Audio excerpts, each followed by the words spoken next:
Good evening, everyone. Welcome to YES-UPSC, the daily news analysis. Dear friends, if you are enjoying the video, please like the video, share it, and subscribe the channel. Friends, the first article for the day is respondents can fill in census data online. So census ಡೇಟಾವನ್ನು ಆನ್ಲೈನಲ್ಲಿ fill ಮಾಡೋದಕ್ಕೆ ಒಂದು ಒಳ್ಳೆ ಅವಕಾಶ ಇದೆ. Actually ಇದು first ಫೇಸಸ್ಸಲ್ಲಿ ಅವಕಾಶ ಇಲ್ಲ, ಬಟ್ ಸೆಕೆಂಡ್ ಫೇಸಸ್ಸಲ್ಲಿ ಅವಕಾಶವನ್ನು ಕೊಟ್ಟಿದ್ದಾರೆ. So the population enumeration phase of the census which is to be carried out from February 9 to 28, 2021 will have the facility of online self-enumeration for the public. So public online self-enumeration ಮಾಡ್ಕೊಳ್ಳೋದಕ್ಕೆ population enumeration ಅನ್ನು register ಮಾಡೋದಕ್ಕೆ ಎರಡನೇ phases ಅಲ್ಲಿ ಅವಕಾಶವನ್ನು ಕಲ್ಪಿಸಲಾಗಿದೆ. But ಈ entire ಡಾಟಾದಲ್ಲಿ ನಮಗೆ ಬಹಳ ಮುಖ್ಯವಾದಂತಹ ಕೆಲವೊಂದು ಪಾಯಿಂಟ್ಸ್ ಇದೆ. ಆ points examination point of view ಬಹಳ ಇಂಪಾರ್ಟೆಂಟ್ ಆಗುತ್ತೆ. ಆ ಪಾಯಿಂಟ್ಸ್ ನೋಡೋಣ. ದ ಸೆನ್ಸಸ್ 2021, ಸೊ 2021 ಸೆನ್ಸಸ್ ಏನಿದೆ ಇದರಲ್ಲಿ ಟೋಟಲ್ ಆಗಿ 18 ಭಾಷೆಗಳಲ್ಲಿ ಈ ಸೆನ್ಸಸ್ ಅನ್ನು ಮಾಡ್ತಾ ಇದ್ದಾರೆ. Right, conducted in 18 languages out of the 22 scheduled languages. ನಮಗೆ ಇಂಡಿಯನ್ ಕಾನ್ಸ್ಟಿಟ್ಯೂಷನ್ ಅಲ್ಲಿ 22 ಶೆಡ್ಯೂಲ್ಡ್ ಲ್ಯಾಂಗ್ವೇಜಸ್ ಇದಾವೆ. Right, 22 scheduled languages 8th schedule ಅಲ್ಲಿ ಬರುತ್ತೆ. ಕರೆಕ್ಟ್ ಅಲ್ವಾ? ಸೊ 8th ಶೆಡ್ಯೂಲ್ ಯಾವ್ದ್ರ ಬಗ್ಗೆ ಮಾತಾಡುತ್ತೆ? ಅಫಿಷಿಯಲ್ ಲ್ಯಾಂಗ್ವೇಜ್ ಬಗ್ಗೆ ಮಾತಾಡುತ್ತೆ. ಇಲ್ಲಿರ್ತಕ್ಕಂಥ 22 ಲ್ಯಾಂಗ್ವೇಜ್ಗಳಲ್ಲಿ 18 ಲ್ಯಾಂಗ್ವೇಜ್ಗಳಲ್ಲಿ ಸೆನ್ಸಸ್ ಅನ್ನು ನಾವು ಕಂಡಕ್ಟ್ ಮಾಡ್ತಾ ಇದೀವಿ. ರೈಟ್, ಅಂಡ್ ಇಂಗ್ಲಿಷ್ ಕೂಡ ಒಂದು ಲ್ಯಾಂಗ್ವೇಜ್ ಆಗಿರುತ್ತೆ normally. Right, so while census 2011 was 16 out of the 18 schedule languages declared at the time. So ಅಲ್ಲಿಗೆ ಅವಾಗಿದ್ದಂತ 18 ಶೆಡ್ಯೂಲ್ಡ್ ಲ್ಯಾಂಗ್ವೇಜ್ಗಳು ಏನಿತ್ತು ಅದರಲ್ಲಿ 2011ರಲ್ಲಿ 16 ಲ್ಯಾಂಗ್ವೇಜ್ಗಳಲ್ಲಿ ಸೆನ್ಸಸ್ ಅನ್ನ ಕಂಡಕ್ಟ್ ಮಾಡೋದಕ್ಕೆ, ಎನ್ಯುಮರೇಷನ್ ಮಾಡೋದಕ್ಕೆ ಯೂಸ್ ಮಾಡಿದ್ರು. ಬಟ್ ಈಗ ಪ್ರೆಸೆಂಟ್ ಎಕ್ಸಾಮ್ಸ್ ಅಲ್ಲಿ ಹೆಂಗಾದ್ರೂ ಕ್ವಶನ್ ಫ್ರೇಮ್ ಆಗ್ಬೋದು ನಮಗೆ. ಫಾರ್ ಎಕ್ಸಾಂಪಲ್ 2021 ಸೆನ್ಸಸ್ ಅಲ್ಲಿ ಎಷ್ಟು ಭಾಷೆಗಳಲ್ಲಿ ಅಥವಾ ಎಷ್ಟು ಲ್ಯಾಂಗ್ವೇಜ್ಗಳಲ್ಲಿ ಸೆನ್ಸಸ್ ಅನ್ನ ಗಣನೆ ಮಾಡಲಾಗಿದೆ. ರೈಟ್, ಅದರಲ್ಲಿ 16 ಹಾಕ್ಬೋದು, 18 ಹಾಕ್ಬೋದು, 20 ಹಾಕ್ಬೋದು, 22 ಹಾಕ್ಬೋದು. So you should go for the answer 18. Right, so it also will introduce a code directly to streamline the process. The option of the other under the gender category will be changed to third gender. ಇಲ್ಲಿ gender category other ಅಂತ ಇರುತ್ತೆ. Actually ಈಗ gender category ಒಂದು ಮೇಲ್ ಇರುತ್ತೆ, ಇನ್ನೊಂದು female ಅಂತ ಇರುತ್ತೆ, ಇನ್ನೊಂದು ಅದರ್ ಅಂತ ಇರುತ್ತೆ. ಬಟ್ ಈ ಅದರ್ ಅನ್ನೋದನ್ನ ತೆಗೆದು ಆಕ್ಚುಲಿ ಥರ್ಡ್ ಜೆಂಡರ್ ಅಂತ ಮೆನ್ಷನ್ ಮಾಡಿದ್ದಾರೆ. ರೈಟ್, ಇದು ಇನ್ನೊಂದು change. For the first time in 140-year history of census in India, so 140 ವರ್ಷಗಳ ಭಾರತದ ಇತಿಹಾಸದಲ್ಲಿ ಮೊದಲ ಬಾರಿಗೆ ಡಾಟಾವನ್ನ ನಾವು ಮೊಬೈಲ್ ಅಪ್ಲಿಕೇಶನ್ ಮುಖಾಂತರ ಎನ್ಯುಮರೇಷನ್ ಮಾಡ್ತಾ ಇದೀವಿ. Right, think about it. Data is proposed to be collected through mobile app. ಡಾಟಾವನ್ನ ಮೊಬೈಲ್ ಆಪ್ ಅಲ್ಲಿ ನಾವು ಸ್ಟೋರ್ ಮಾಡ್ತಾ ಇದೀವಿ. Enumeration and enumerators and they will receive an additional payment as an incentives. So ಅವ್ರಿಗೆ ಅದಕ್ಕೆ additional payment incentive ಸಿಗುತ್ತೆ.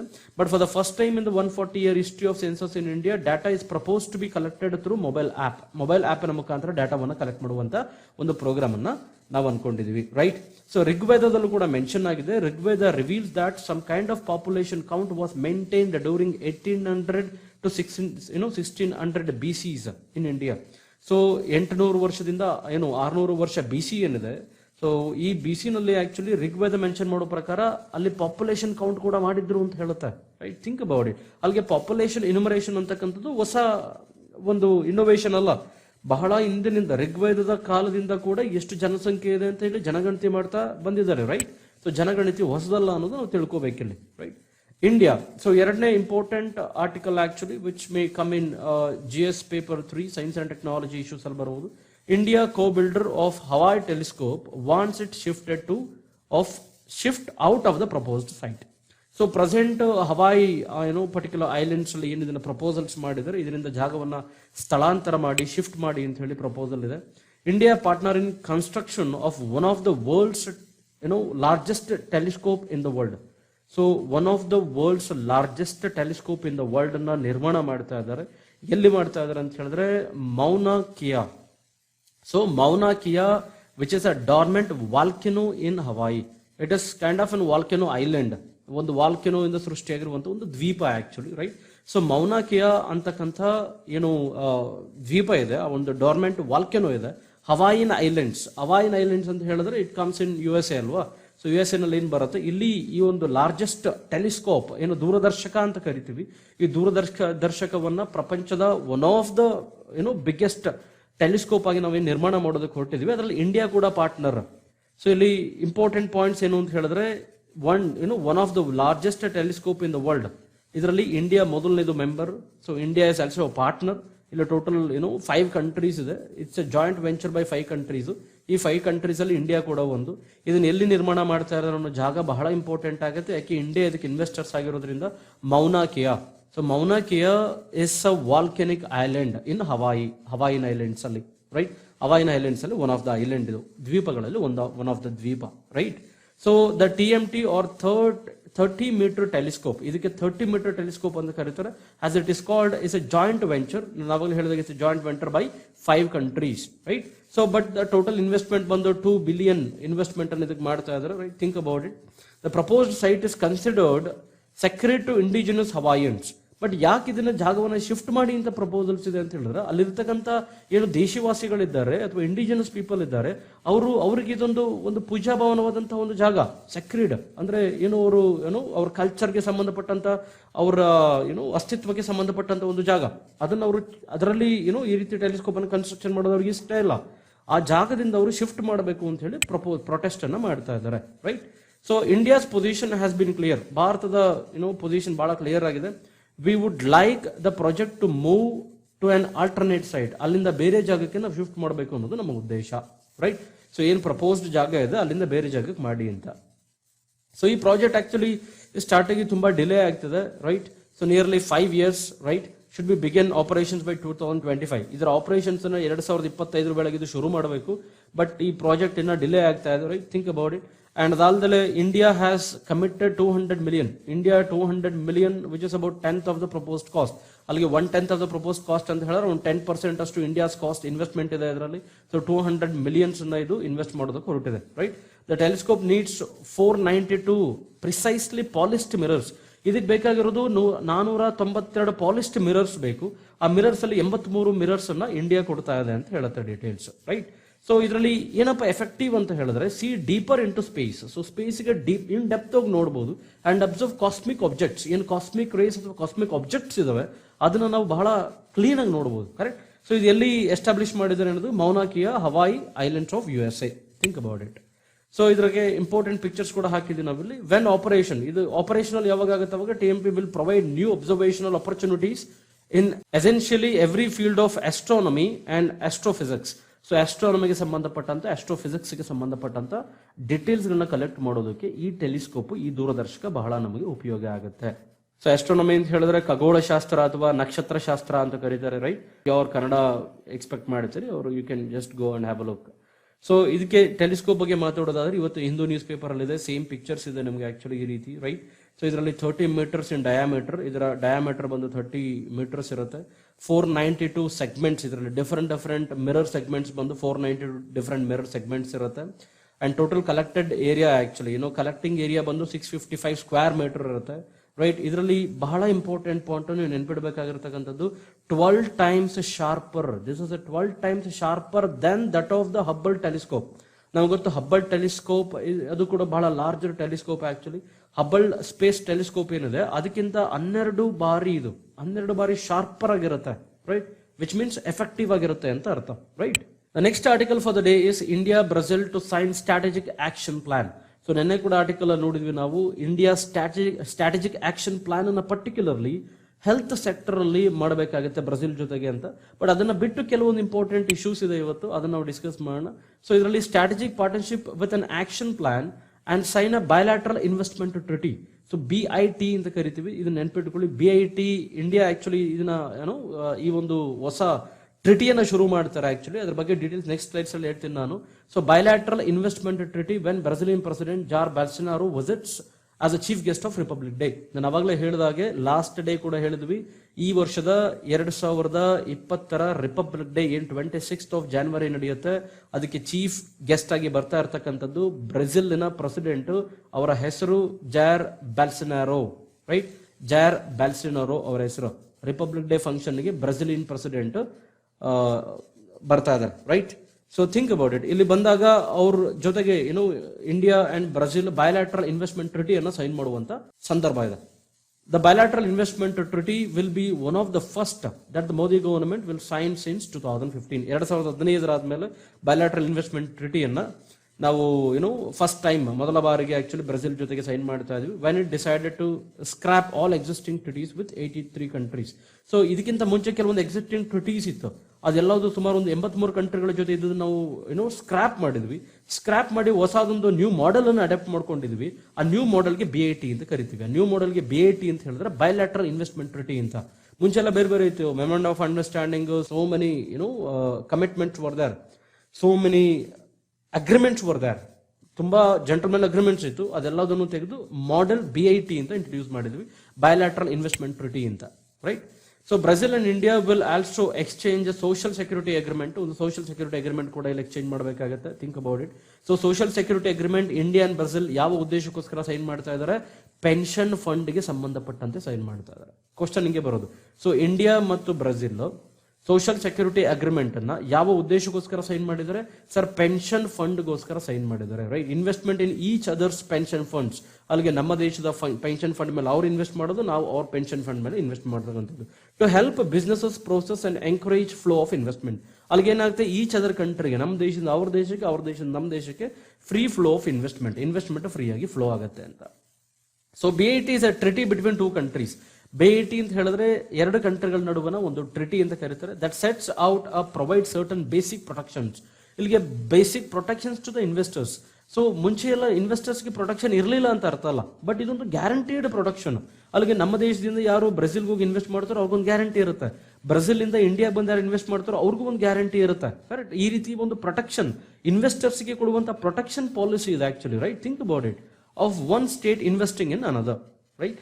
So for instance, most such treaties provide investors a guarantee of fair and equitable treatment. This is a very important thing. ನೀವು ಪ್ರಶ್ನೆ ಕೇಳ್ಬೋದು, sir India BIT ಅನ್ನ Brazil ಜೊತೆಗೆ sign ಮಾಡಿದೆ, ಉಪಯೋಗ ಏನು ಸರ್? ಇಲ್ಲಿ ನಾವು ಮೆನ್ಷನ್ ಮಾಡಿದೆ fair and equitable treatment. Fair and equitable treatment ಅಂತ ಹೇಳಿದ್ರೆ ಬ್ರೆಜಿಲ್ ಇಂದ ಬರುವಂತಹ ಕಂಪನಿ ಇನ್ವೆಸ್ಟರ್ಸ್ ಯಾರು ಬರ್ತಾರೋ ಅವರನ್ನ ಇಂಡಿಯಾದಲ್ಲಿ ಇರುವಂತಹ ಕಂಪನಿ, ಇಂಡಿಯಾದಲ್ಲಿ ಇನ್ವೆಸ್ಟ್ ಮಾಡಿರುವಂತಹ ಇಂಡಿಯನ್ ಕಂಪನಿಯನ್ನ ಹೆಂಗ್ ಟ್ರೀಟ್ ಮಾಡ್ತೀವೋ ಅದೇ ರೀತಿ ನಾವು ಬ್ರೆಜಿಲಿಯನ್ ಇನ್ವೆಸ್ಟರ್ಸ್ ಅನ್ನ ಕೂಡ ಟ್ರೀಟ್ ಮಾಡ್ತೀವಿ. ಇವ್ರಿಗೇನ್ ಟ್ಯಾಕ್ಸ್ ಹಾಕ್ತಿವೋ ನಾರ್ಮಲಿ ಇವ್ರಿಗೂ ಅಷ್ಟೇ ಟ್ಯಾಕ್ಸ್ ಹಾಕ್ತಿವಿ. ಇವ್ರಿಗೇನ್ ಟ್ರೀಟ್ಮೆಂಟ್, ಜಾಗ ಕೊಡೋದಕ್ಕೆ, ವಾಟರ್ ಫೆಸಿಲಿಟಿ ಕೊಡೋದಕ್ಕೆ ಎಷ್ಟು ಸಹಾಯ ಮಾಡ್ತೀವೋ ಇವ್ರಿಗೂ ಅದೇ ರೀತಿ ಸಹಾಯ ಮಾಡ್ತೀವಿ ಅನ್ನೋದೇ ಫೇರ್ ಅಂಡ್ ಈಕ್ವಿಟಬಲ್ ಟ್ರೀಟ್ಮೆಂಟ್ ಅಂತ ಅರ್ಥ. ಇದರಲ್ಲಿ ತಾರತಮ್ಯ ಇಲ್ಲ. ಫಾರ್ ಎಕ್ಸಾಂಪಲ್, ಸರ್ US ಇಂದ ಒಂದು ಕಂಪನಿ ಬಂದ್ರೆ ಅವ್ರಿಗೂ ಒಂಥರ, ಬ್ರೆಜಿಲ್ ಇಂದ ಬಂದ್ರೆ ಅವ್ರಿಗೂ ಒಂಥರ, ಇಲ್ಲ ಇಂಡಿಯಾದಲ್ಲಿ ಒಳಗಡೆ ಇರುವಂತ ಕಂಪನಿಗೆ ಒಂಥರ ಟ್ರೀಟ್ಮೆಂಟ್, ಫಾರಿನ್ ಇಂದ ಬರುವಂತ ಕಂಪನಿಗೆ ಒಂಥರ ಟ್ರೀಟ್ಮೆಂಟ್, ಈ ರೀತಿ ಇರೋದಿಲ್ಲ. ಫೇರ್ ಅಂಡ್ ಈಕ್ವಿಟಬಲ್ ಟ್ರೀಟ್ಮೆಂಟ್ ಇರುತ್ತೆ under BIT. So the next article and very important article is time to resolve pending issues with India Oli, right. So ಬಹಳ important. Nepal prime minister recent ಆಗಿ ಒಂದು ಸ್ಟೇಟ್ಮೆಂಟ್ ಕೊಡ್ತಾರೆ. ಆಕ್ಚುಲಿ ಇಂಡಿಯನ್ ಗವರ್ನಮೆಂಟ್ ಮತ್ತೆ Nepal have to set and have to discuss ಅಂತ ಹೇಳಿ KP Sharma Oli, ಯಾರು prime minister of Nepal ಇದ್ದಾರೆ, ಅವರು ಒಂದು ಸ್ಟೇಟ್ಮೆಂಟ್ ಕೊಡ್ತಾರೆ. ಆ ಸ್ಟೇಟ್ಮೆಂಟ್ ಮೇಲೆ actually this issue is all going all about. But ಇಲ್ಲಿ ಇಂಪಾರ್ಟೆಂಟ್, ನಮಗೆ ಇಂಟರ್ನ್ಯಾಷನಲ್ ರಿಲೇಷನ್ಸ್ ಅಂತ ಬಂದಾಗ ಇಂಡಿಯಾ ಮತ್ತು ನೇಪಾಲ್ ರಿಲೇಶನ್ಶಿಪ್ ಅನ್ನು ನೋಡುವಾಗ ಇದು ಬಹಳ ಇಂಪಾರ್ಟೆಂಟ್ ಆಗುತ್ತೆ. ಸೊ ಪರ್ಟಿಕ್ಯುಲರ್ಲಿ ಈ ಎಂಟೈರ್ ಇದರಲ್ಲಿ prime minister KP Oli on Tuesday said bilateral dispute, ಅಂದ್ರೆ ಬೈಲ್ಯಾಟ್ರಲ್ ಡಿಸ್ಪ್ಯೂಟ್ ಏನ್ ಇಂಡಿಯಾ ಮತ್ತೆ ನೇಪಾಲ್ ಜೊತೆ ಇದೆ ಅದನ್ನ ನಾವು ಪ್ರಾಪರ್ ಡೈಲಾಗ್ ಮುಖಾಂತರ, ರೈಟ್, ಅದನ್ನ ಅವರು ಟಫ್ ಥ್ರೂ ಡೈಲಾಗ್ ಅಂತ ಕರೀತಾರೆ, ಥ್ರೂ ಡೈಲಾಗ್ ಮುಖಾಂತರ ನಾವು ಸಾಲ್ವ್ ಮಾಡ್ಕೋಬೇಕಾಗತ್ತೆ ಅಂತ ಹೇಳ್ತಾರೆ. ಅಂದ್ರೆ ಒಬ್ರಿಗೊಬ್ರು ಕೂತು ಮಾತಾಡಬೇಕು, ಚರ್ಚೆ ಮಾಡಿ ಪ್ರಾಬ್ಲಮ್ಸ್ ಅನ್ನು ಸಾಲ್ವ್ ಮಾಡ್ಕೋಬೇಕು ಅಂತ ಹೇಳ್ತಾರೆ. ಅದರಲ್ಲಿ ಬಹಳ ಇಂಪಾರ್ಟೆಂಟ್ ನಮ್ಗೆ ಅನ್ಸುತ್ತೆ, ಸರ್ ನೇಪಾಲ್ ಇಂಡಿಯಾಗೆ ಏನ್ ಸಮಸ್ಯೆ ಇದೆ sir, what is an issue, ಏನ್ ಇಶ್ಯೂ ಇದೆ? ಅದರಲ್ಲಿ ಬಹಳ ಇಂಪಾರ್ಟೆಂಟ್ ಇಶ್ಯೂ ಇರ್ತಕ್ಕಂಥದ್ದು ಕಾಳಪಾನಿ ಟೆರಿಟೋರಿಯಲ್ ಇಶ್ಯೂ. ಬಹಳ important Kalapani territorial issue, very important for UPSC and KPSC main examinations. So exams ಅಲ್ಲಿ ಪ್ರಿಲಿಮ್ಸ್ ಅಲ್ಲೂ ಬರ್ಬೋದು. ಕಾಳಪಾನಿ ಇಶ್ಯೂ ಯಾವ ದೇಶಗಳ ನಡುವೆ ಇದೆ? ಇಂಡಿಯಾ ಮತ್ತು ನೇಪಾಳ್ ದೇಶಗಳ ನಡುವೆ ಇದೆ, ರೈಟ್. ಸಣ್ಣ ಪುಟ್ಟ ಎಕ್ಸಾಮ್ಸ್ ಅಲ್ಲಿ ಈ ರೀತಿ ಕ್ವಶನ್ಸ್ ಬರ್ಬೋದು ನಿಮಗೆ. Think about it and remember the Kalapani issue was, ನಾನು ಕಾಳಪಾನಿ ಇಶ್ಯೂ ಬಗ್ಗೆ ಪೂರ್ತಿ ಡೀಟೇಲ್ಸ್ ಹೇಳ್ತೀನಿ ನಿಮಗೆ. The Kalapani issue was reignited after India published a new political map on November 2019. So ಈ ಪರ್ಟಿಕ್ಯುಲರ್ ಇಶ್ಯೂ ಜಾಸ್ತಿ ಆಗಿದ್ದು ಯಾವಾಗಪ್ಪ ಅಂತ ಹೇಳಿದ್ರೆ, ಪೊಲಿಟಿಕಲ್ ಮ್ಯಾಪ್ ಆಫ್ ಇಂಡಿಯಾವನ್ನ, ಹೊಸ ಪೊಲಿಟಿಕಲ್ ಮ್ಯಾಪ್ ಅನ್ನ ಇಂಡಿಯನ್ ಗವರ್ನಮೆಂಟ್ November 2019 ಅಲ್ಲಿ ಅನೌನ್ಸ್ ಮಾಡ್ತಾರೆ.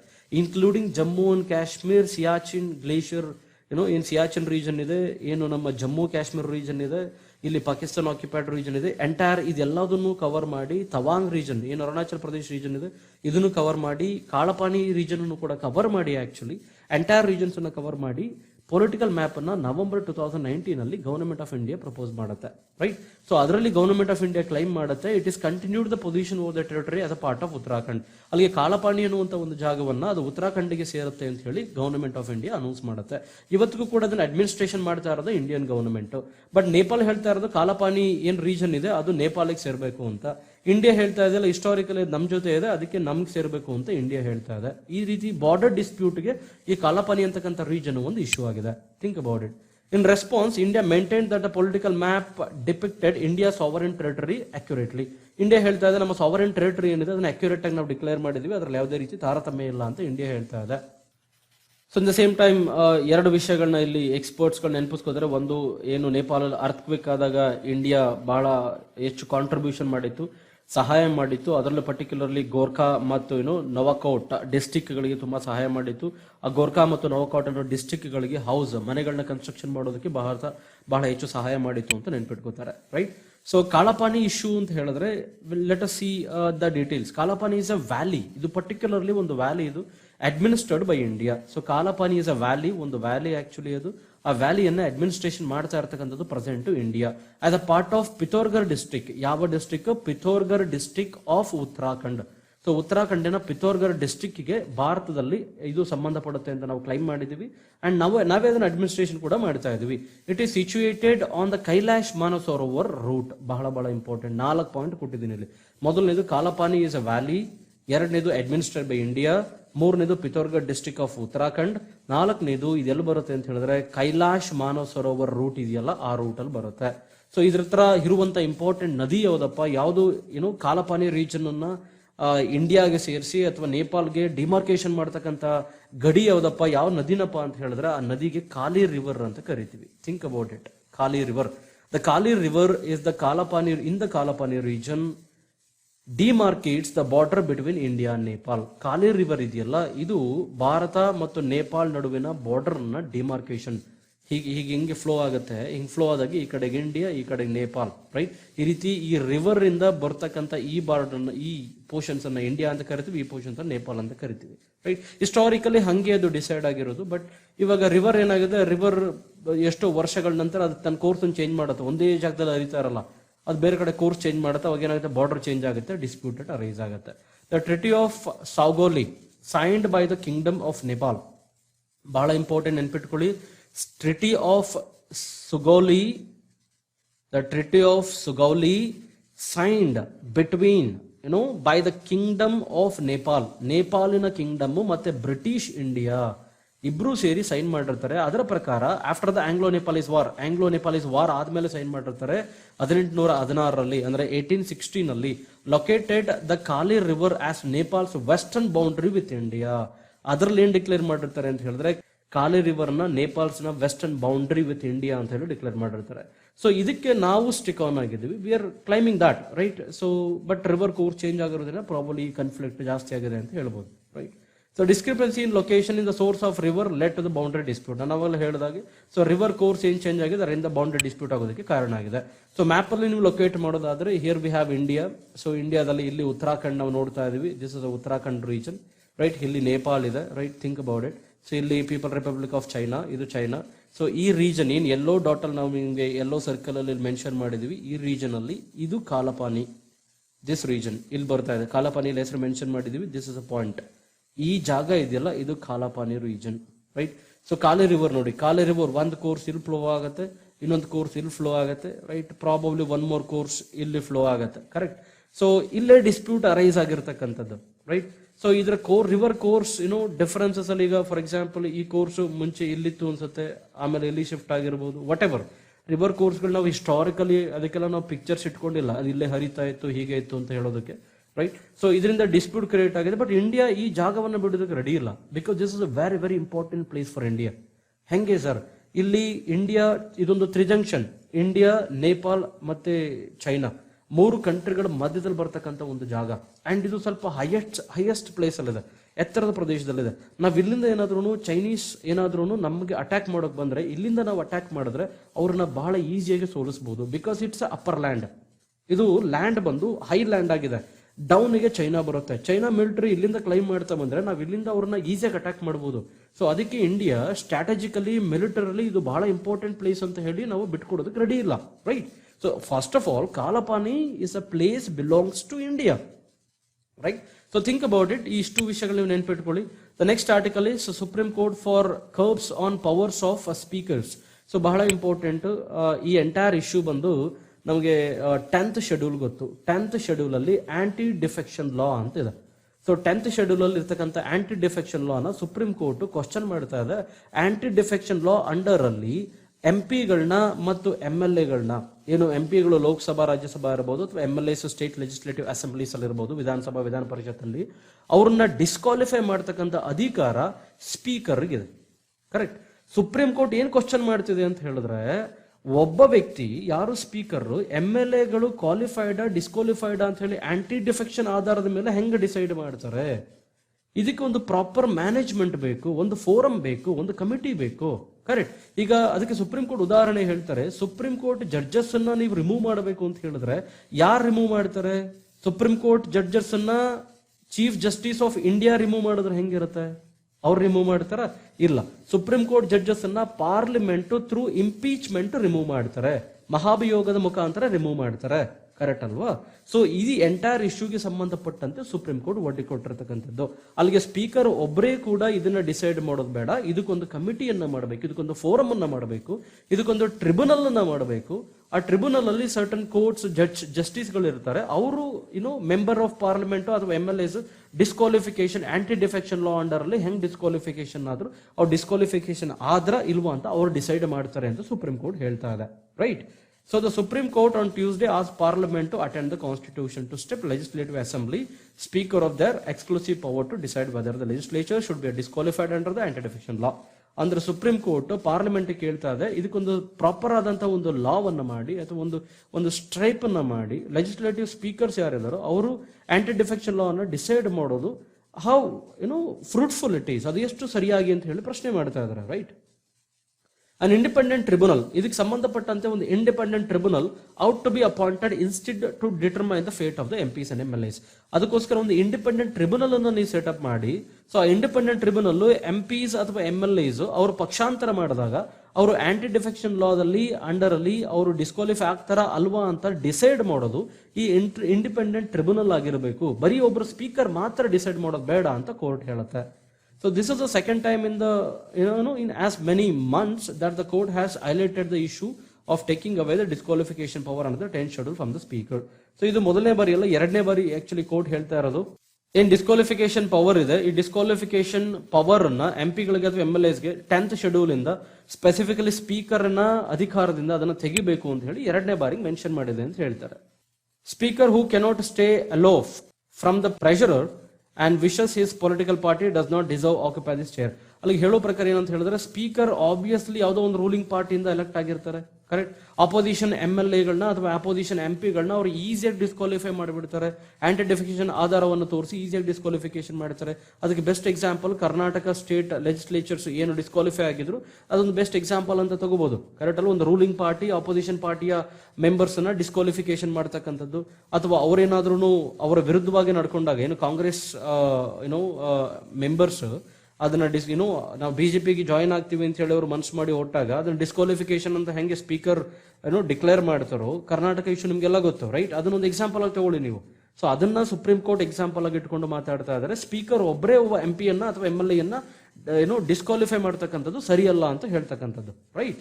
So this is the overall issue. The entire issue is going under it. And also Supreme Court question ಮಾಡ್ತಾರೆ, ಇದನ್ನ ಡಿಸೈಡ್ ಮಾಡೋದಕ್ಕೆ ಅವರಿಗೆ ಕ್ವಾಸಿ ಜುಡಿಷಿಯಲ್ ಬಾಡಿ, ಅಲ್ಲಿಗೆ ಅದೊಂದು ಜುಡಿಷಿಯಲ್ ವರ್ಡಿಕ್ಟ್ ಆಗ್ಬಿಡುತ್ತೆ. ಆಕ್ಚುಲಿ ಒಬ್ಬ MLA ಡಿಸ್ಕ್ವಾಲಿಫೈ ಆದ ಅಂತ ಹೇಳಿದ್ರೆ it is kind of a judicial verdict. So judicial verdict ಅನ್ನು ಕೊಡೋದಕ್ಕೆ speaker is a quasi judicial ಬಾಡಿನಾ? Think about it. The petitioners were given liberty to approach the Supreme Court in case of speaker failed to comply. So ಏನು legislatures ಇದ್ದಾರೆ ಅವ್ರಿಗೆ supreme court ಇಂದ ಅವ್ರಿಗೆ ಪೂರ್ತಿ ಅಧಿಕಾರ ಇದೆ. ಆಕ್ಚುಲಿ ಆ ಪೆಟಿಷನ್ಗೆ ಪೂರ್ತಿ ಅಧಿಕಾರ ಇದೆ. ಏನಾದ್ರು ಸ್ಪೀಕರ್ಸ್ ಪ್ರಾಪರ್ ಆಗಿ ಅದನ್ನ ಕಂಪ್ಲೈ ಮಾಡಲಿಲ್ಲ ಅಥವಾ ಸ್ಪೀಕರ್ಸ್ ಏನಾದ್ರೂ ಅವರ ಪ್ರಾಬ್ಲಮ್ಗಳನ್ನ ಗಣನೆಗೆ ತಗೊಳ್ಳಿಲ್ಲ ಅಂತ ಹೇಳಿದ್ರೆ ಅವರು ಡೈರೆಕ್ಟ್ ಆಗಿ ಸುಪ್ರೀಂ ಕೋರ್ಟ್ ಅನ್ನು ಅಪ್ರೋಚ್ ಮಾಡುವಂತ ಅಧಿಕಾರ ಇದೆ ಅವರಿಗೆ, ಅಲ್ವಾ? ಸೊ ಫಾರ್ ಔಟ್ಸೈಡ್ ಅಥಾರಿಟಿ, ಅದ್ರ ಜೊತೆಗೆ ಸುಪ್ರೀಂ ಕೋರ್ಟ್ ಕ್ವಶನ್ ಮಾಡ್ತಾರೆ, ಔಟ್ಸೈಡ್ ಅಥಾರಿಟಿಗೆ ಹೆಂಗ್ ಮಾಡ್ತೀರಿ ನೀವು? ಪಾರ್ಲಿಮೆಂಟ್ ಒಳಗಡೆ ಆದ್ರೆ ಡಿಸ್ಕ್ವಾಲಿಫಿಕೇಶನ್ ಮಾಡ್ತಕ್ಕಂಥದ್ದು ಸ್ಪೀಕರ್. ಔಟ್ಸೈಡ್ ಅಥಾರಿಟಿಗೆ ಯಾರು ಮಾಡ್ತಾರೆ? ಸೊ ಔಟ್ಸೈಡ್ ಅದರ್ ಗವರ್ಮೆಂಟ್ ಅಥಾರಿಟೀಸ್ಗೆ ಯಾರು ಮಾಡ್ತಾರೆ? ಅದಕ್ಕೆ ಗವರ್ಮೆಂಟ್ ಸುಪ್ರೀಂ ಕೋರ್ಟ್ ಕೂಡ ಎಕ್ಸಾಂಪಲ್ ಕೊಡ್ತಾರೆ. ನಾನು ಅವಾಗಲೇ ಮೆನ್ಷನ್ ಮಾಡಿದಾಗೆ ಜಡ್ಜಸ್ ಆಫ್ ಜುಡಿಷರಿ ಅಥವಾ ಜಡ್ಜ್ ಔಟ್ಸೈಡ್ ದ ಜುಡಿಷರಿಯಿಂದ ಆಚೆ ಇರತಕ್ಕಂಥ ಜಡ್ಜಸ್ ಇದಾರೆ, ಅಥವಾ ಸುಪ್ರೀಂ ಕೋರ್ಟ್ ಜಡ್ಜಸ್ ಆಗಿರ್ಬೋದು, ಹೈಕೋರ್ಟ್ ಜಡ್ಜಸ್, ಇವ್ರನ್ನ ರಿಮೂವ್ ಮಾಡ್ತಕ್ಕಂಥವ್ರು ಯಾರು? ಪಾರ್ಲಿಮೆಂಟ್. ಕರೆಕ್ಟ್. ಕೋರ್ಟ್ ಒಳಗಡೆನೆ ಅವ್ರು ರಿಮೂವ್ ಆಗಲ್ಲ, parliament is being removed. So ಇದೊಂದು ಎಕ್ಸಾಂಪಲ್ಸ್ ಅನ್ನು ಸುಪ್ರೀಂ ಕೋರ್ಟ್ ಅಲ್ಲಿ ಮೆನ್ಷನ್ ಮಾಡ್ತಾರೆ. Right. So think about it and there are few points are given, you can take down, ಅದು ನೋಟ್ಸ್ಗೆ ಬರ್ಕೋಬಹುದು ನೀವು. So next article is reciting preamble must in Maharashtra school. So ಇದರಲ್ಲಿ ತುಂಬಾ ಇಂಪಾರ್ಟೆಂಟ್ ಇಶ್ಯೂಸ್ ಅಂತ ಹೇಳಿದ್ರೆ ಪ್ರಿಯಾಂಬಲ್ ಬಗ್ಗೆ ಬೇಸಿಕ್ಸ್ ಇದೆ. ಸೊ ಪ್ರಿಯಾಂಬಲ್ ಬಗ್ಗೆ ಎಥಿಕ್ಸ್ ಅನ್ನು ನಮ್ಮಲ್ಲಿ ಅಳವಡಿಕೆ ಮಾಡ್ಕೋಬೇಕು. ಅದು ಸ್ಕೂಲ್ ಪ್ರೈಮರಿ ಎಜುಕೇಶನ್ಸ್ ಇಂದನೇ ಶುರು ಆಗಬೇಕು ಅನ್ನೋದು ಮೇನ್ ಅಜೆಂಡಾ. ಅದಕ್ಕೆ ಸಂಬಂಧಪಟ್ಟಂತೆ ಮಹಾರಾಷ್ಟ್ರ ಸ್ಕೂಲ್ ಇದನ್ನ ಅಡಾಪ್ಟ್ ಮಾಡ್ಕೊಂಡಿದ್ದಾರೆ. ನಿಮ್ಗೆ ಎಕ್ಸಾಮ್ಸ್ ಅಲ್ಲಿ ಪ್ರಶ್ನೆ ಕೇಳ್ಬೋದು, ಪ್ರಿಯಾಂಬಲ್ ಅನ್ನ ಕಂಪಲ್ಸರಿಯಾಗಿ ಪಾಠದಲ್ಲಿ ಅಳವಡಿಕೆ ಮಾಡಿದಂತಹ ಮೊದಲ ರಾಜ್ಯ ಯಾವುದು ಅಂತ ಕೇಳಿದ್ರೆ ಅದು ಮಹಾರಾಷ್ಟ್ರ ಅಂತ ಹೇಳ್ಬೋದು ನೀವು. ರೈಟ್. ಅದನ್ನ ಮ್ಯಾಂಡೇಟರಿ ಮಾಡಿದ್ದಾರೆ, ಮಸ್ಟ್ ಮಾಡಿದ್ದಾರೆ. Maharashtra government made is compulsory. So correct. Recitation of preamble, ಅಲ್ಲಿಗೆ ಪ್ರಿಯಾಂಬಲ್ ನ ಟೀಚ್ ಮಾಡತಕ್ಕಂಥದ್ದು ಬಹಳ ಕಂಪಲ್ಸರಿ. ಇದು ಯಾವಾಗಲಿಂದ ಗಣನೆಗೆ ಬರುತ್ತೆ ಅಂತ ಹೇಳಿದ್ರೆ starting from January 26 Republic Day ಇಂದ ಗಣನೆಗೆ ಬರುತ್ತೆ. Right. In students the values such as, ಇದರಿಂದ ಏನಾಗುತ್ತೆ ಸ್ಟೂಡೆಂಟ್ ಗಳಲ್ಲಿ ವ್ಯಾಲ್ಯೂ ಹೆಚ್ಚಾಗುತ್ತೆ. ಯಾವುದು? ಅವ್ರಿಗೆ ಅವೇರ್ನೆಸ್ ಹೆಚ್ಚಾಗುತ್ತೆ. ಜಸ್ಟಿಸ್ ಅಂದ್ರೇನು, ಫ್ರೀಡಮ್ ಅಂದ್ರೇನು, ಈಕ್ವಾಲಿಟಿ ಅಂದ್ರೇನು. ರೈಟ್. ಸೊ ಯಾವುದು ಕಾನ್ಸ್ಟಿಟ್ಯೂಷನ್ ಇನ್ಸ್ಟೇನ್ ಆಗಿದ್ದು ಇದ್ರ ಬಗ್ಗೆ ಅವ್ರಿಗೆ ಅವೇರ್ನೆಸ್ ಕ್ರಿಯೇಟ್ ಆಗುತ್ತೆ. Right. Understand the scope of constitutional values, constitutional values ಬಗ್ಗೆ ಗೊತ್ತಾಗುತ್ತೆ, ಜಸ್ಟಿಸ್ ಬಗ್ಗೆ ಗೊತ್ತಾಗುತ್ತೆ, ಫ್ರೀಡಮ್ ಬಗ್ಗೆ ಗೊತ್ತಾಗುತ್ತೆ, ಈಕ್ವಾಲಿಟಿ ಬಗ್ಗೆ ಗೊತ್ತಾಗುತ್ತೆ, ಫ್ರೆಟರ್ನಿಟಿ ಬಗ್ಗೆ ಗೊತ್ತಾಗುತ್ತೆ, and what is common brotherhood ಅಂತ ಗೊತ್ತಾಗುತ್ತೆ. ರೈಟ್. ಸೊ ಇದನ್ನ ಇಂಪ್ಲಿಮೆಂಟೇಷನ್ ಬಂದು ಜನವರಿ 26 ಇಂದ ಆಗುತ್ತೆ. ಇದರ ಪ್ರಾಪರ್ ಇಂಪ್ಲಿಮೆಂಟೇಷನ್ ಬಂದು ಆಕ್ಚುಲಿ ಎಜುಕೇಶನಲ್ ಕಮಿಷನರ್ ಯಾರು ಇರ್ತಾರೋ ಅವ್ರು ಇದನ್ನ ರಿವ್ಯೂ ಮಾಡ್ತಾ ಹೋಗ್ತಾರೆ ಟೈಮ್ಲಿ.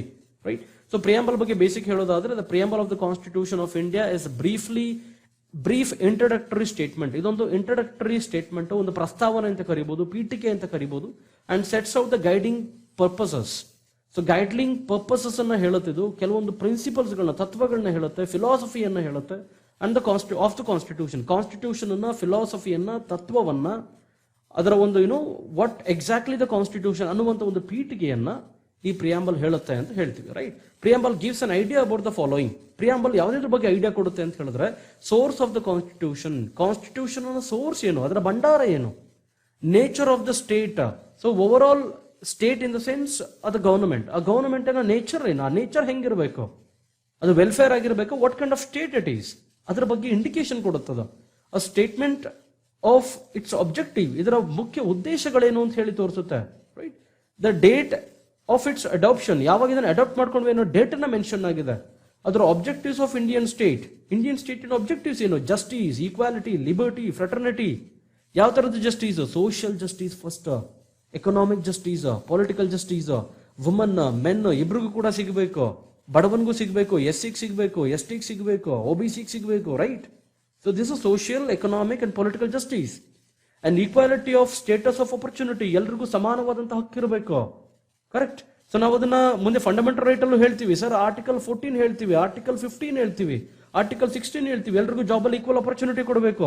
ಆರ್ಟಿಕಲ್ 15 ಅಲ್ಲಿ no discrimination on the ground of gender, religion, caste. Right. ಅದ್ರ ಮೇಲೆ ಯಾವ್ದ್ರ ಮೇಲೆ ಡಿಸ್ಕ್ರಿಮಿನೇಷನ್ ಮಾಡಬೇಡಿ ಅಂತ ಹೇಳ್ತೀವಿ. ಆರ್ಟಿಕಲ್ 14 ನಲ್ಲಿ equality before law and equal protection of law ಅಂತ ಹೇಳ್ತೀವಿ. ಕಾನೂನಿನ ಮುಂದೆ ಎಲ್ಲರೂ ಸರಿಸಮಾನರು ಅಂತ ಹೇಳ್ತೀವಿ. ರೈಟ್. ಅದು ಎಲ್ಲದನ್ನು ಕೂಡ ಒಂದು ಬ್ರೀಫ್ ಇಂಡಿಕೇಶನ್ಸ್ ಅಲ್ಲಿ ಪ್ರಿಯಾಂಬಲ್ ಅಲ್ಲಿ ಮೆನ್ಷನ್ ಮಾಡಿದ್ವಿ. ಕರೆಕ್ಟ್. ಅದ್ರ ಜೊತೆಗೆ ಬ್ರದರ್ಹುಡ್, ಕಾಮನ್ ಬ್ರದರ್ಹುಡ್ ಅಂತ ಕರಿತೀವಿ. ರೈಟ್. ಫ್ರೆಟರ್ನಿಟಿ ಮೆನ್ಷನ್ ಆಗಿದೆ ಇದರಲ್ಲಿ. Liberty of thought, expression, belief, faith and worship. ನಮಗೆ ಇಷ್ಟವಾದಂತಹ ಒಂದು ದೇವರನ್ನು ನಾವು ಬೇಡಿಕೆ ಮಾಡಬಹುದು, ನಮಗೆ ಇಷ್ಟವಾದಂತಹ ದೇವರನ್ನ ಪೂಜೆ ಮಾಡಬಹುದು. ನಾವು ಅದನ್ನ ಯಾರು ತಡೆಯೋಕ್ಕಾಗೋದಿಲ್ಲ. ನಮ್ಗೆ ಇರುವಂತಹ ನಂಬಿಕೆಯನ್ನು ನಾವು ಉಳಿಸ್ಕೋಬಹುದು. We have our own beliefs. ನಮ್ಗೆ ಇರುವಂತ ಒಪಿನಿಯನ್ ಅನ್ನು ಎಕ್ಸ್ಪ್ರೆಷನ್ ಮಾಡಬಹುದು. ನಮ್ಗೆ ಲಾಸ್ಟ್ ಟೈಮ್ ಒಂದು ಸುಪ್ರೀಂ ಕೋರ್ಟ್ ಜಡ್ಜ್ಮೆಂಟ್ ಹೇಳಿದೆ, ಪ್ರಾಬಬ್ಲಿ ತಮಿಳ್ನಾಡು ಅನ್ಸುತ್ತೆ. ತಮಿಳ್ನಾಡಲ್ಲಿ ಯಾವುದೋ ಒಬ್ಬ ಫೇಸ್ಬುಕ್ ಅಕೌಂಟ್ ಅಲ್ಲಿ CAA ವಿರುದ್ಧವಾಗಿ ಒಬ್ಬ ಸ್ಟೂಡೆಂಟ್ ಒಂದು ಪೋಸ್ಟ್ ಅನ್ನು ಹಾಕ್ತಾನೆ ಫೇಸ್ಬುಕ್ ಅಲ್ಲಿ. ಅದಕ್ಕೆ ಪೊಲೀಸ್ ಅವನನ್ನ ಅರೆಸ್ಟ್ ಮಾಡ್ತಾರೆ. ಇದಕ್ಕೆ ಕೋರ್ಟ್ ಡಿಕ್ಲೇರ್ ಮಾಡುತ್ತೆ, ಕೋರ್ಟ್ ಹೇಳುತ್ತೆ ಇಟ್ ಇಸ್ ಹಿಸ್ ಒಪಿನಿಯನ್, ಅವನ ಎಕ್ಸ್ಪ್ರೆಷನ್ ಅನ್ನು ಹೇಳೋದಕ್ಕೆ ಅವನಿಗೆ ಅಧಿಕಾರ ಇದೆ. It is a fundamental right, ಅವನ ಮೂಲಭೂತ ಹಕ್ಕದು. ಅದನ್ನ ನೀವು ತಡಿಬೇಡಿ. ಅವನದ್ರ ಬಗ್ಗೆ ಈಗ ದೇಶ ವಿರೋಧಿ ಅಥವಾ ದೇಶ ಅವಹೇಳನ ಮಾಡ್ತಕ್ಕಂಥ ಕೆಲಸ ಮಾಡಿದ್ರೆ ನೀವು ಸೋಷಿಯಲ್ ಮೀಡಿಯಾದಲ್ಲಿ ಅರೆಸ್ಟ್ ಮಾಡಬಹುದು. But he has expressed his opinion. ಅವನಿಗೆ CAA ಬಗ್ಗೆ ಇಷ್ಟ ಇಲ್ಲ, ಅವನದನ್ನ ಹೇಳ್ಬೋದು, ಅವನಿಗೆ ಅಧಿಕಾರ ಇದೆ, ಅದು ಅವನ ಫಂಡಮೆಂಟಲ್ ರೈಟ್. ರೈಟ್. ಸೊ ಇದನ್ನ ನಾವು ಎಕ್ಸಾಂಪಲ್ ಆಗಿ ಇಟ್ಕೋಬಹುದು, right? So think about it. So thank you friends. So that's it for today's news analysis. Thank you so much for watching.